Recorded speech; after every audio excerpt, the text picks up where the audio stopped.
বিশ্বের মানচিত্র থেকে ফিলিস্তিনের নাম মুছে দিতে নারকীয় ধ্বংসযজ্ঞে নেমেছে ইসরায়েল। বর্ণবাদী ইসরায়েল এই মুহূর্তে গাজা উপত্যকায় গণহত্যা চালাচ্ছে। নির্বিচারে বেসামরিক মানুষ মারছে ইসরায়েলি সৈন্যবাহিনী। প্রতিদিন লম্বা হচ্ছে লাশের মিছিল, যাদের অধিকাংশই হচ্ছে শিশু ও নারী।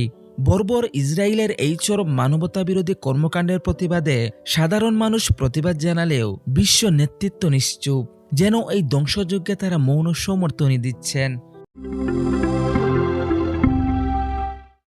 ফিলিস্তিনের ওপর ইসরায়েলের নির্মম গণহত্যার প্রতিবাদে রাস্তায় নেমেছে মানুষ। বিশ্বজুড়ে প্রতিবাদী মানুষের মিছিল বড় হচ্ছে, কণ্ঠস্বর হচ্ছে জোরালো। এই হত্যাযজ্ঞে বিশ্বের শক্তিশালী দেশগুলোর নেতৃবৃন্দ নীরব সমর্থনকে ধিক্কার জানাচ্ছেন সাধারণ মানুষ।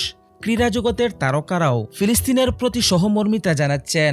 এই তালিকায় পিছিয়ে নেই বাংলাদেশের ক্রীড়া জগতের তারকারাও। ফিলিস্তিনের ওপর ইসরায়েলি আগ্রাসনের প্রতিবাদ জানিয়ে সামাজিক যোগাযোগ মাধ্যমে সরব হচ্ছেন বাংলাদেশের তারকারা। জাতীয় ফুটবল দল ও ইংলিশ চ্যাম্পিয়নশিপের দল শেফিল্ড ইউনাইটেডের তারকা হামজা দেওয়ান চৌধুরী প্রকাশ্যে ফিলিস্তিনের প্রতি সমর্থন জানিয়েছেন।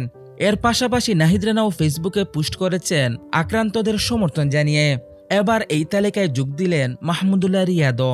এক ফেসবুক পোস্টে রিয়াদ লিখেছেন, আল্লাহ সাহায্য করুন, দয়া করে সাহায্য করুন, ইয়া করিম ইয়া রহমানুর রহিম, দয়া করে সাহায্য করুন, আপনি আমাদের রক্ষাকর্তা, দয়া করে সাহায্য করুন, দয়া করে রক্ষা করুন এবং তাদেরকে বিজয়ী বানান, আমিন। এরকমটা সহ্য করা যায় না, দয়া করে আল্লাহ তাদের বাঁচান। এদিকে গাজাবাসীর কষ্টে মন কাঁদছে বাংলাদেশ জাতীয় দলের ক্রিকেটার নাহিদ রানারও। এক ফেসবুক পোস্টে নাহিদ রানা লিখেছেন, এই নিশ্চয়তার বার আমাদের সবার উপর, একদিন আমাদের সবাইকে ইতিহাসের কক্ষে দাঁড়াতে হবে।